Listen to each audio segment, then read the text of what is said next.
आप सभी लोग जानते हैं कि 4 दिन पहले हमारे विधान परिषद के विपक्षी नेता प्रवीण दरेकर और विधायक प्रसाद लाड़ ये दमन में गए थे। ब्रुक फार्मा में जाके उन्होंने वहां पर उनको निवेदन किया कि आपका प्रोडक्शन आप महाराष्ट्र को दीजिए। उन्होंने कहा कि प्रोडक्शन कर सकते हैं, लेकिन हमको एक्सपोर्ट का लाइसेंस है, जब तक हमको परमिशन नहीं मिलती तब तक हम ये माल नहीं दे सकते। तो मैंने स्वयं फिर केंद्र सरकार में आदरणीय मनसुख भाई मांडविया जी से बात की।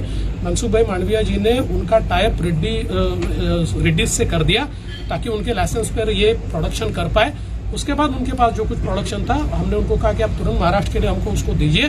उन्होंने कहा उसकी सारी परमिशन लेनी पड़ती है। हमने यहाँ की एफडीए की परमिशन उसमें ली, हमारे पास वो परमिशन की कॉपी है। वहाँ की एफडीए से हमने बात की, उनको हमने कहा कि भाई स्वयं हमको मंत्री जी ने उसकी परमिशन दिया, कल उनकी परमिशन हमको उन्होंने कहा कि हम दे रहे हैं। और ये सारा जो कुछ माल अभी ज्यादा नहीं था, जो कुछ माल मिल सकता था वो महाराष्ट्र में लाने वाले थे।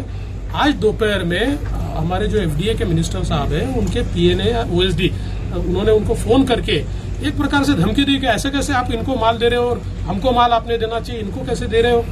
और उसके बाद प्रवीण दरेकर जी ने भी उनसे बात की, हमने उसको रिकॉर्ड कर लिया है।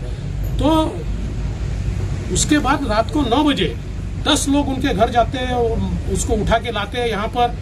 और जब हमने यहाँ पर आकर पूछा तो अब डीसीपी हमको ये कह रहे हैं कि भाई हमने तो केवल हमको कुछ इंटेलिजेंस मिला था कि कुछ एक्सपोर्टर्स के पास 60,000 वायल्स है और इसलिए हमने उसकी जानकारी लेने के लिए। मैंने बोला स्पेसिफिक आपके पास इनके पास कितना ऐसा कुछ आया है या इनके एक्सपोर्टर के पास है कोई आपके पास? बोले नहीं। फिर उन्होंने कहा कि हमने उनको लेटर भी दिखाया कि एफडीए ने इनको परमिशन दिया, तो उन्होंने कहा ये लेटर हमको कम्युनिकेट ही नहीं हुआ था।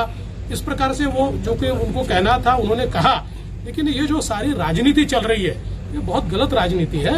हम महाराष्ट्र के लिए प्रयास कर रहे हैं। उल्टा मनसुख भाई मांडविया जी ने इनको ब्रुक फार्मा को बताया कि आपका प्रोडक्शन फुल स्केल पे जाएगा तो आप मैक्सिमम प्रोडक्शन ये महाराष्ट्र को दीजिए। इतना उनके कहने के बाद और उन्होंने हामी भरने के बाद अगर इस प्रकार से उनको प्रताड़ित किया जाता होगा तो मुझे लगता है कि ये तो बहुत गलत बात है। और इसलिए आखिर मैं यहाँ पर आया।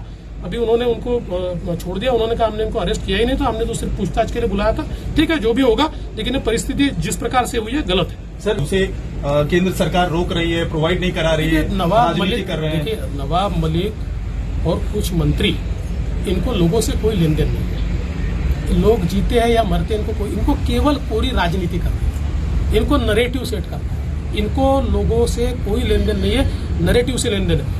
मनसुख भाई मांडविया ने तुरंत ट्वीट करके उसका जवाब भी दिया।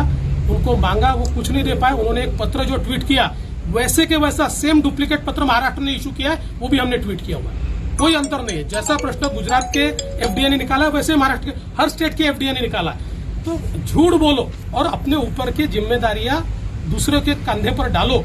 अभी समय यह है, केंद्र सरकार मदद कर रही है, राज्य सरकार केंद्र सरकार ने मिलकर लोगों को मदद कर रही है, पर इनको उससे लेन देन, इनको राजनीति करनी है।